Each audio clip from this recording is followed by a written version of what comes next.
Ecuador declara persona no grata a la embajadora de México por las declaraciones del presidente de ese país, Andrés Manuel López Obrador, quien calificó de extrañas las elecciones presidenciales tras el asesinato de Fernando Villavicencio. 3 presuntos terroristas capturados, el decomiso de una escopeta, droga, chalecos antibalas y explosivos fueron los resultados del mega operativo ejecutado en el distrito Nueva Prosperina de Guayaquil, uno de los más conflictivos del país. Durante el sangriento ataque registrado en Joya de los Hachas, en la provincia de Orellana, los victimarios dispararon alrededor de 5 minutos con fusiles. En el lugar se recopilaron más de 100 indicios balísticos.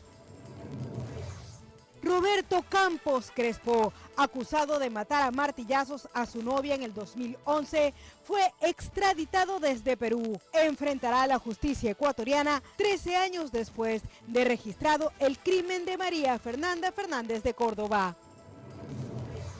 El presidente de la República, Daniel Noboa, aseguró que su gobierno recibió una herencia de $4.600.000 de atrasos en pagos que afectan a instituciones como la Junta de Beneficencia. 70 personas han sido rescatadas con vida desde que ocurrió el terremoto en Taiwán. Existen más de 600 personas desaparecidas. Las unidades de auxilio intensifican las gestiones.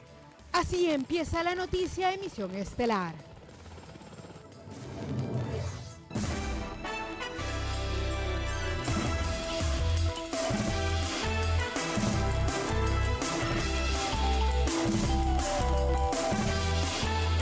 Queridos televidentes, buenas noches y bienvenidos a esta emisión informativa. Aquí empezamos. Al menos un muerto y 2 heridos sería el resultado de un ataque armado registrado en la comuna Casas Viejas, en el kilómetro 22 de la vía Guayaquil-Salinas. Aquí los detalles. Esta endeble casucha funciona como comedor durante las mañanas para la gente que sale hacia sus trabajos. Por la tarde es el punto de concentración de amistades que acuden a cobijarse un poco del sol inclemente mientras observan a quienes entran y salen hasta la comuna de Casas Viejas. Allí permanecían 3 personas, 2 hombres y una mujer conversando. Alrededor de las 14 horas de este jueves llegaron rápidamente unos tipos sobre motocicletas y abrieron fuego sin motivo aparente. Aquí dispararon a 3 personas, incluidos amigos también aquí. Pero es por gusto, porque está siempre aquí conversando con los amigos y tiene 33 años. Uno de ellos sí pudo salir corriendo, pero igual fue alcanzado cuando pretendía ocultarse en una tienda situada a 40 metros del sitio. Los pistoleros continuaron su marcha. Hay quienes aseguran que en su huida continuaron disparando para atemorizar a la comunidad. Son de esas bandas que andan ahí, eso. Ahí no sé cuál banda serán, pero son de esas bandas que andan vacunando. Los 3 heridos fueron trasladados de inmediato hasta una casa de salud. Fuentes extraoficiales señalan que uno de ellos habría fallecido durante una de las intervenciones quirúrgicas. Yo lo vi tumbado ahí, yo le toqué así el hombro y me quiso hablar, pero no pudo hablar él. Ya estaba casi yéndoseme ya. Casas Viejas, comuna ubicada en el kilómetro 22 de la vía Guayaquil-Salinas, siempre se caracterizó porque su población vivía en calma y sin conflictos, pero cuentan que en la actualidad eso solo es un recuerdo de antaño. Informó José Morales. El conductor de un bus de transporte intercantonal fue herido de bala durante un intento de asalto. Ocurrió pasado el mediodía de este jueves en el cantón Simón Bolívar de la provincia del Guayas.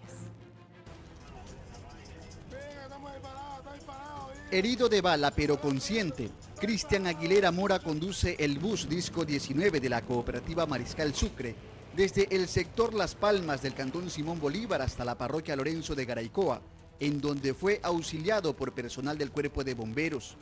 El profesional del volante resultó herido durante un intento de asalto por parte de 3 personas que dispararon desde la parte exterior del bus. 3 individuos, entre ellos 2 varones y una mujer, proceden a intentar asaltarle, por lo que al poner resistencia, recibe un disparo a la altura del maxilar inferior, existe un orificio de entrada, mas no existe un orificio de salida.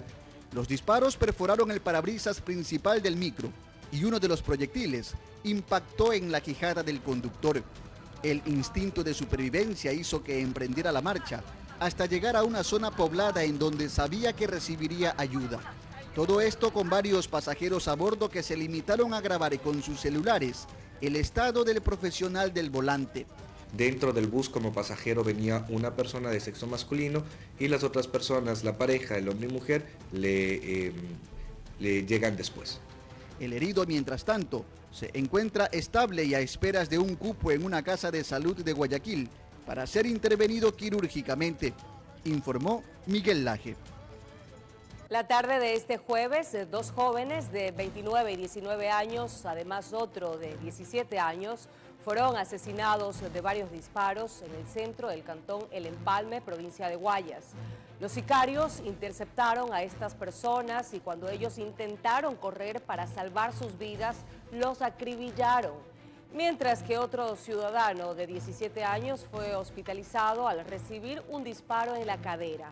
La Policía Nacional encontró 11 vainas percutidas en la calzada, entre otros indicios como teléfonos celulares y 3 motocicletas. Por ahora investigan las motivaciones de este hecho violento. La Policía Nacional allanó más de 100 casas en el distrito Nueva Prosperina, noroeste de Guayaquil, en busca de integrantes de una peligrosa banda delictiva. El operativo dejó como resultado la detención de 3 presuntos terroristas, el decomiso de una escopeta, droga, chalecos antibalas y explosivos.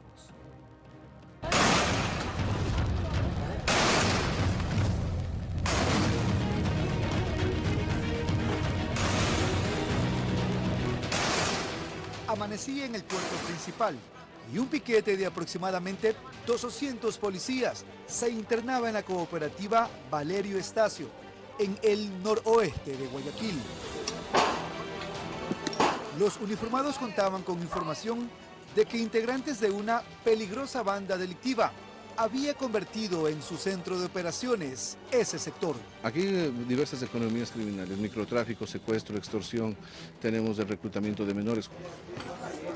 Se trató del operativo Resurgir número 12, que empezó a las 6 de la mañana del jueves y finalizó 3 horas después. Los agentes ingresaron a más de 100 casas e incautaron una escopeta, explosivos, droga, chalecos policiales y cámaras de seguridad. Existían cámaras de videovigilancia y esto es justamente lo que hace que se alerte allá la presencia policial. Tienen tiempo de descargarse, gente con antecedentes de huir o gente que es requerida por la justicia. Este video aficionado muestra la forma en que se reunían los delincuentes de esa zona. Se hacían llamar los Leones. Y fue justamente una escultura de ese animal lo que la policía encontró en una de las viviendas. También se halló un hueso humano. Otra de las modalidades que vemos es de cuando a la gente le sacan de las viviendas para ellos apoderarse de estas viviendas y eso es lo que estamos luchando constantemente. Informó Jorge Salazar. El Partido Social Cristiano niega tener cuotas en el Consejo de la Judicatura, tal como lo afirmó Mayra Salazar, procesada en el caso Metástasis, y que prueba de aquello ha sido su votación para destituir a 3 vocales en la Asamblea Nacional. Jaime Nebot habló en exclusiva para RTS, donde agregó que el ex legislador Pablo Muentes debe defenderse de gestiones y asuntos personales ante la justicia.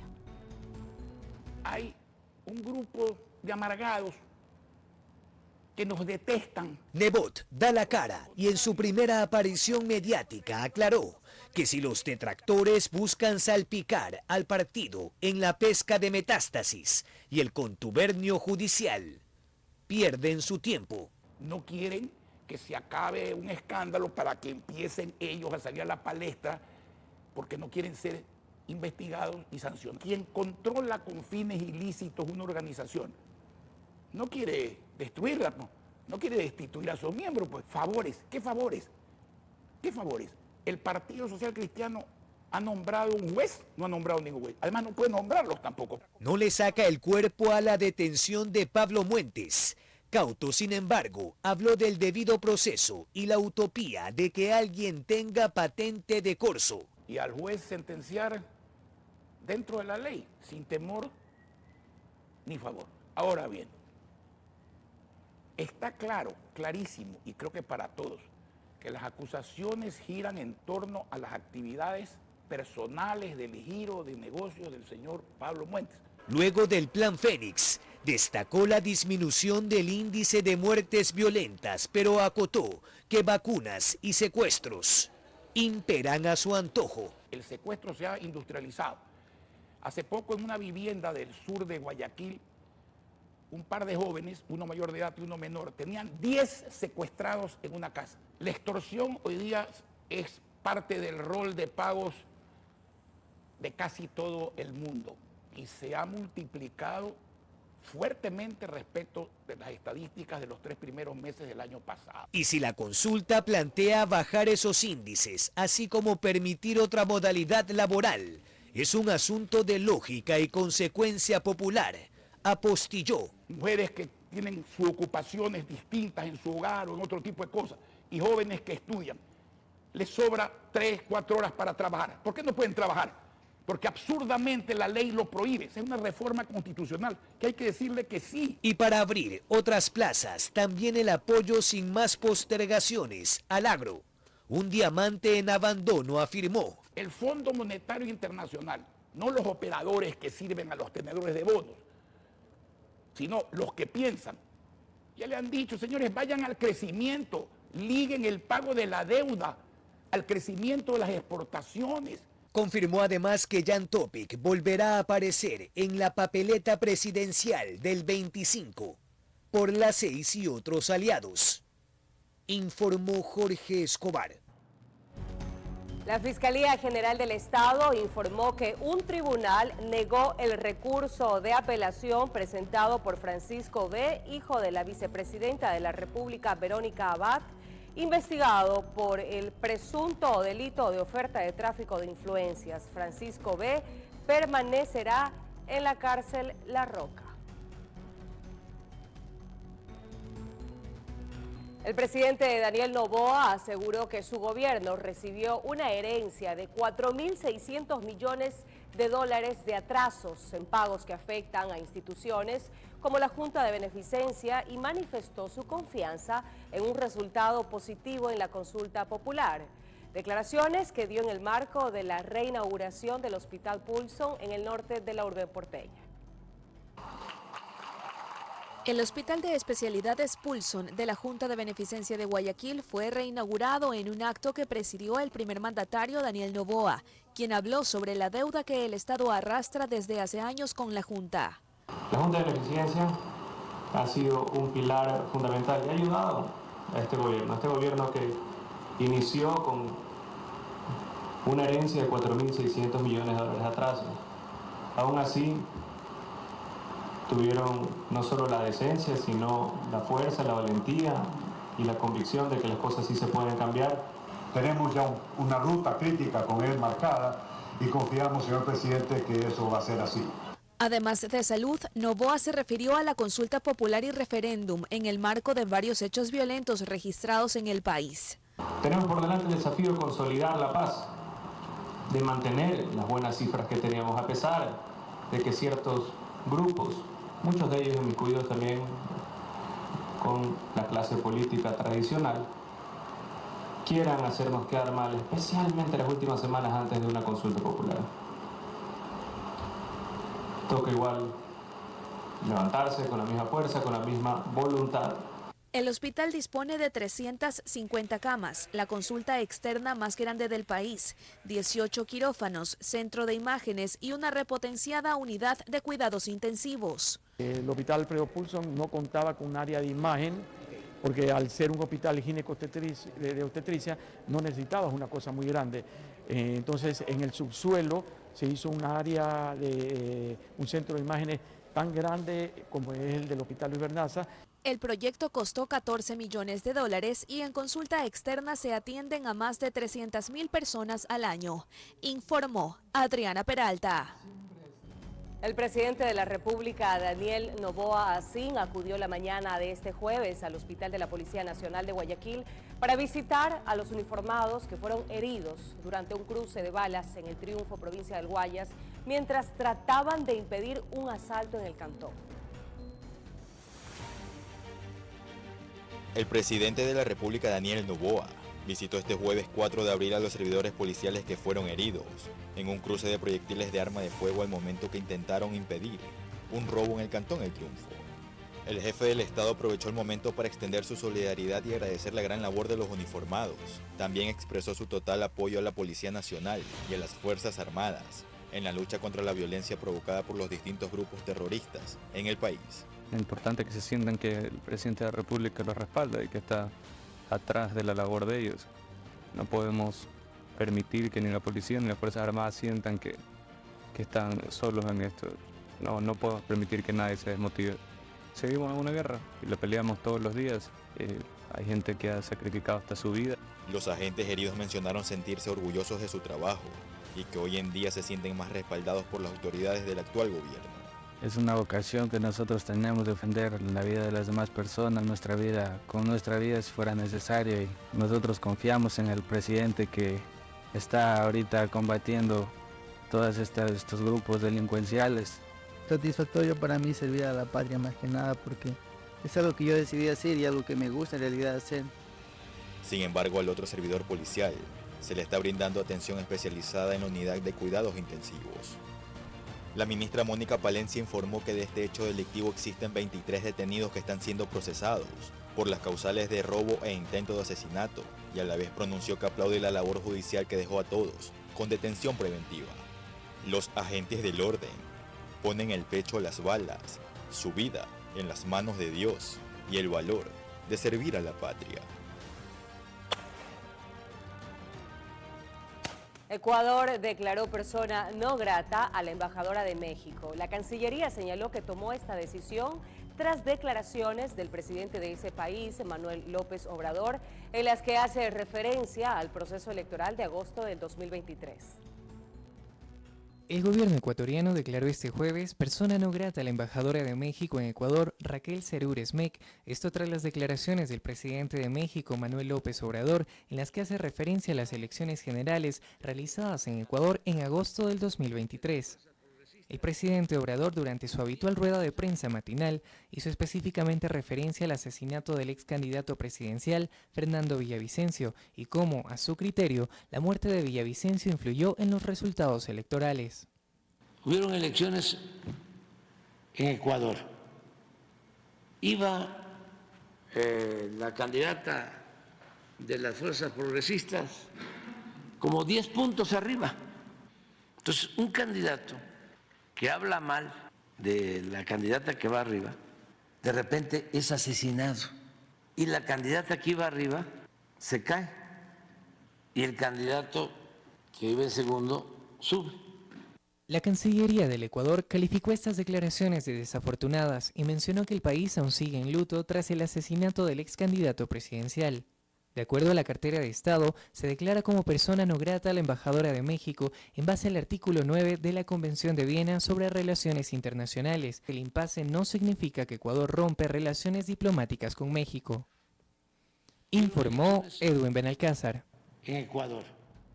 El presidente de Estados Unidos, Joe Biden, solicitó al primer ministro israelí Benjamin Netanyahu un alto al fuego en Gaza para estabilizar y mejorar la situación humanitaria y proteger a civiles inocentes. Lo hizo mediante una llamada telefónica donde planteó además por primera vez la posibilidad de condicionar su apoyo a Israel dentro del conflicto en el Medio Oriente.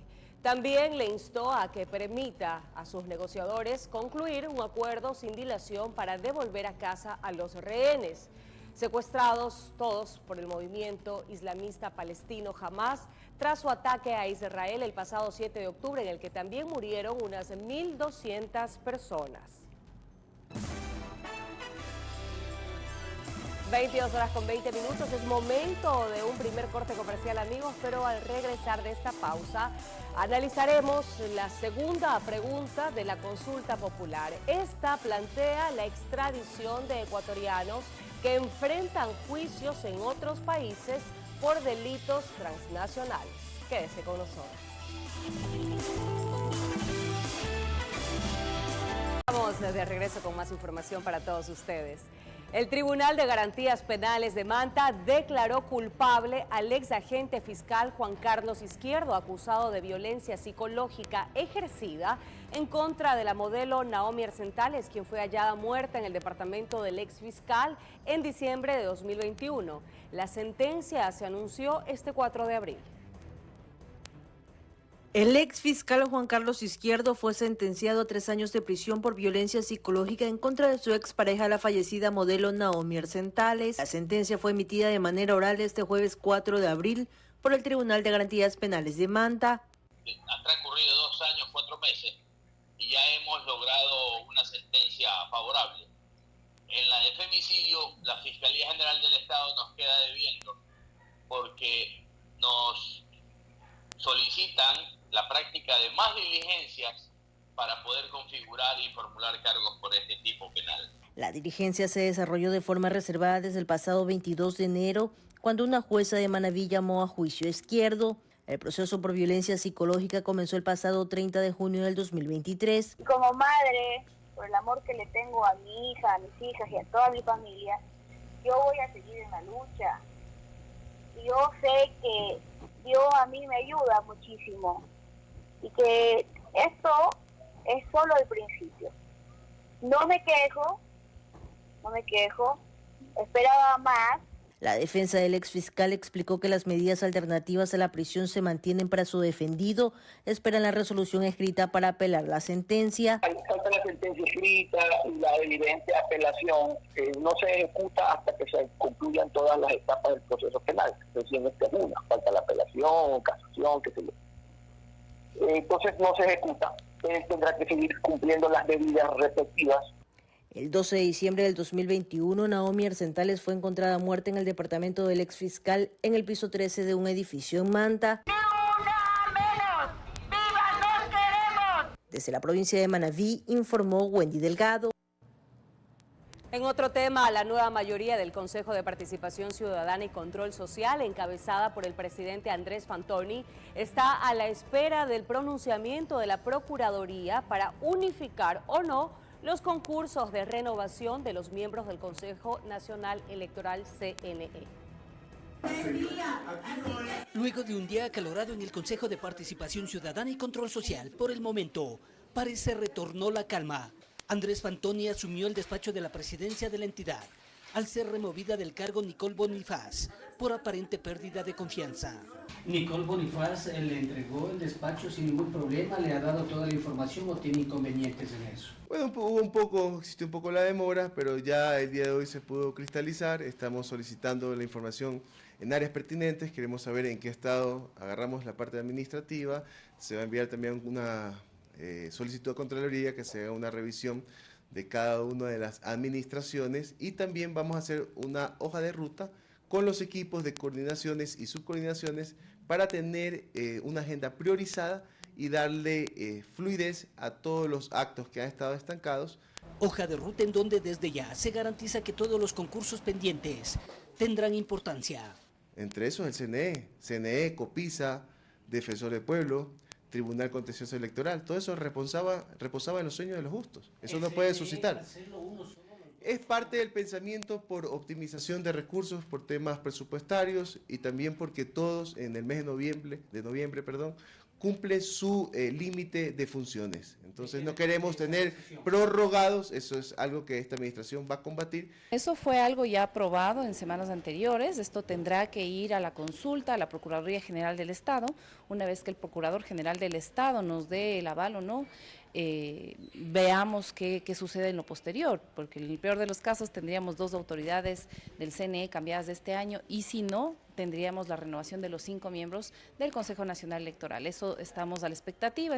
Sin descuidar un nuevo frente que se les podría abrir. ¿Y ustedes preparándose para una posible acción legal que pueda presentar la anterior presidenta Nicole Bonifaz? Evidentemente es una opción que tiene la consejera, tiene su legítimo derecho. Nosotros hemos actuado en el marco de la ley y la Constitución y los reglamentos que nos rigen, así que no estamos preocupados al respecto y más bien estamos contentos de que por fin la institucionalidad se restableció. A la espera de la reunión del Pleno este viernes para ver qué pasa, informó Héctor Romero. 56 personas fueron detenidas durante la operación Gran Libertad 2 ejecutada en 4 provincias del país. Los aprehendidos están involucrados en el delito de extorsión. Durante la madrugada se ejecutó la operación Gran Libertad 2 de manera simultánea en las provincias de Manabí, Los Ríos, Guayas y Santa Elena, donde se realizaron 71 allanamientos y 56 personas fueron detenidas. Entre estas, alias Mexicano, quien tiene boleta por tráfico de drogas, alias Fercho, vinculado en delitos contra la vida, secuestro y extorsión, y alias Palermo, por delitos contra la vida. Y de esta manera, a través de delitos flagrantes, actos urgentes o a su vez investigaciones previas, se ha podido individualizar a las diferentes personas u organizaciones terroristas que se encuentran atrás de este tipo de delitos.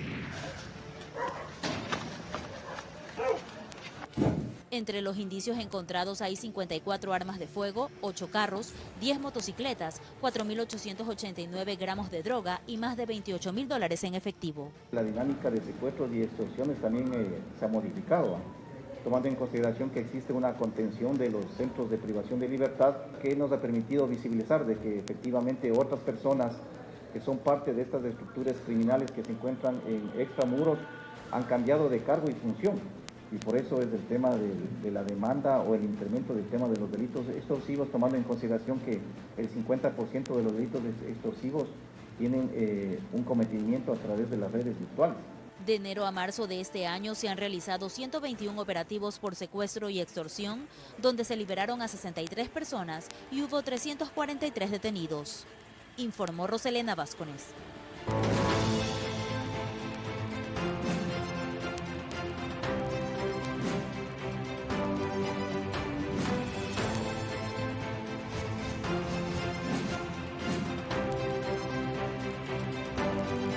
La consulta popular plantea la extradición de ecuatorianos que enfrentan juicios en otros países por delitos transnacionales. Pero ¿cuáles son las excepciones que estipula el derecho internacional? Jorge Escobar nos tiene un informe. Jorge, buenas noches. ¿Qué tal, Ángel, amigos televidentes? Muy buenas noches. La segunda pregunta plantea la posibilidad de extraditar a ecuatorianos implicados en delitos transnacionales, algo que ya se planteó en la consulta popular promovida por el expresidente Guillermo Lasso Mendoza. Sin embargo, no se logró el objetivo en ninguna de las preguntas. Hemos hablado sobre este tema con el constitucionalista Ismael Quintana y también con el delegado del Comité por la Defensa de los Derechos Humanos. Según Quintana, aquí el avance es que se amplió el catálogo de delitos para exigir la extradición de un ecuatoriano en cualquier parte del mundo. Veamos. El primer ejercicio sobre la extradición de ecuatorianos no tuvo el mejor destino en la consulta popular, efectuada en febrero del año pasado. La pregunta B señala: ¿está usted de acuerdo con permitir la extradición de ecuatorianos con las condiciones, requisitos, restricciones e impedimentos establecidos en la Constitución, instrumentos internacionales y la ley? Hoy los escenarios y el texto son distintos. Apostilla Ismael Quintana. Primero, porque hay que cumplir requisitos. Doble criminalidad. Es decir, que la conducta por la cual eventualmente se le pudiese requerir a un ecuatoriano en suelo extranjero también esté tipificada en Ecuador como un delito de carácter penal. Penas mínimas. Que el requerido en extradición no vaya a ser sometido a penas o a tratos inhumanos, crueles, degradantes. Explica que la diferencia sustancial se circunscribe a que Lasso limitó la extradición a delitos graves. Si usted en cambio revisa lo que propone Daniel Noboa ahora, es abrir el paraguas de la extradición sin contemplar el tipo de delito por el cual el ecuatoriano sea requerido por un tercer estado, por el estado requiriente en cuyo territorio se cometió el delito. Esa es ya una gran diferencia, que era lo que muchos decíamos. A ver, si vamos a aprobar en urnas la extradición, que sea una extradición total.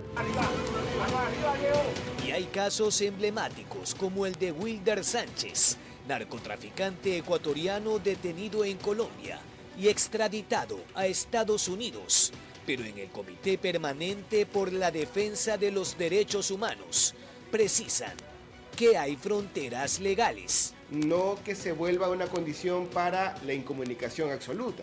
Eso sí sería violatorio de derechos humanos. Se trata de un ciudadano bajo su jurisdicción que estaría cumpliendo una condena o juzgamiento en otra jurisdicción. La idea entonces es que Defensoría Pública envíe a un abogado. Por supuesto. Poder garantizar la defensa pública en el hecho del juzgamiento. La consigna, según el gobierno, es cercar a las organizaciones criminales. Mañana analizaremos la tercera pregunta que plantea la constitución de juzgados especializados en materia constitucional. ¿Por qué? Porque en los últimos años, y por eso hay varios ex jueces detenidos en la operación Metástasis y también en la operación Purga, para que estas medidas cautelares, las acciones de protección, los habeas corpus, no sigan desnaturalizándose en el ejercicio del sistema judicial. Los esperamos mañana. Según el gobierno, las acciones de protección y los habeas corpus son medidas cautelares que fueron mal aplicadas por algunos jueces para liberar a cabecillas de bandas o exdignidades de elección popular con sentencias condenatorias ejecutoriadas. En la consulta plantea la creación de juzgados especializados en materia constitucional a fin de evitar su concesión fuera de las jurisdicciones donde permanecen detenidos. Detalles este viernes en la noticia Emisión Estelar. Más noticias, amigos. 3 de los 4 muertos en el sanguinario ataque armado registrado en el cantón Joya de los Hachas, provincia de Orellana, fueron identificados. La policía levantó más de 100 indicios balísticos de fusil y 2 espoletas de granada. En escena aparecen 5 sujetos armados con fusiles y abren fuego al interior de un bar karaoke que estaba cerrado. Pero 6 personas compartían amenamente, sin imaginarse que una lluvia de balas les iba a dañar la reunión. Según los testigos, ¿no?, que ven el hecho, un automóvil tipo Jeep se para en las inmediaciones de este inmueble, desembarcan alrededor de 5 a 6 personas fuertemente armadas, con armas largas. Al parecer se trataría de un comando armado que tiene experiencia en el manejo de armas largas. Estaban preparados como para la guerra, incluso usaron 2 granadas para asegurarse que nadie quede vivo. Una y otra vez descargaron las ráfagas de fusil e intentaron abrir la puerta, objetivo que no lo consiguieron.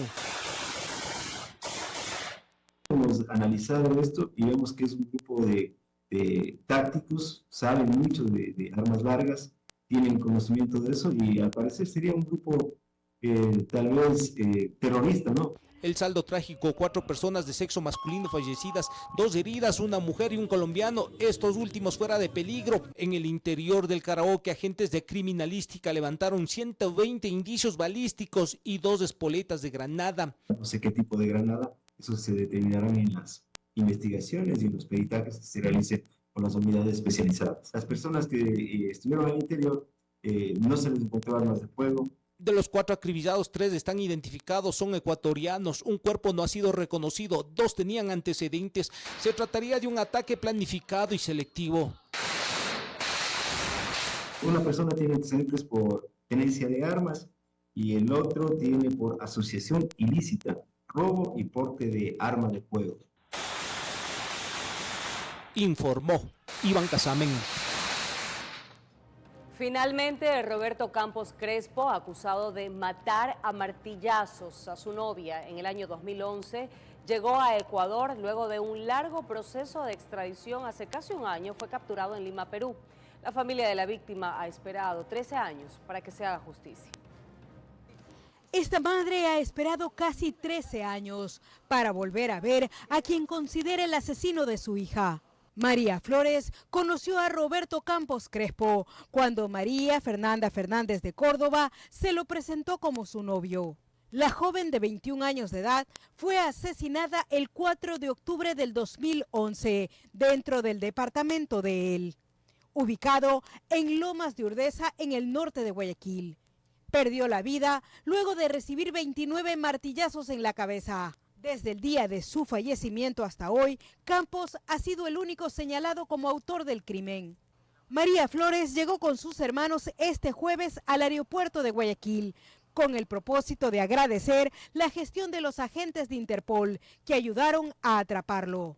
Aquí feliz porque se está haciendo justicia. Ya acaba de pisar territorio ecuatoriano, sé que ya está en Quito. Muy agradecida del Interpol, porque créame lo que estoy admirada. Usted no sabe la gran ayuda que me dio la Interpol para poder llegar a capturar al asesino. Esto fue entre la Interpol, tanto de Perú como de Guayaquil. Campos Crespo salió del país en el 2011, fecha del crimen. Y el 24 de abril del 2023 fue localizado en un parque de Lima, Perú. El procesado, conocido como el Martillador, permanecerá unos días en la cárcel del Inca, en Quito, a órdenes de la Corte Nacional de Justicia. Se conoce que unos días después será trasladado a Guayaquil con el propósito de ser procesado por el delito de asesinato. Y es que cuando murió María Fernanda Fernández de Córdoba, aún el femicidio no estaba tipificado como delito. Y aquí va a prevalecer la verdad. Y pedirle a todas las autoridades, tanto jueces, fiscales, la SENAI, que por favor me ayuden, porque esto fue un crimen tan horrible y yo lo que pido es el apoyo y más que todo para que sea juzgado. Casi 13 años después, Roberto Campos Crespo enfrentará a los tribunales, dará su versión de los hechos y será juzgado. Desde el día del crimen hasta hoy, esta familia solo clama por justicia. Y yo lo único que quiero es paz en mi corazón y paz porque esto le debo a mi hija para que sea juzgado con la pena máxima, que es lo que más pido y más que todo que él pague por la muerte de mi hija. Informó Maite Morán.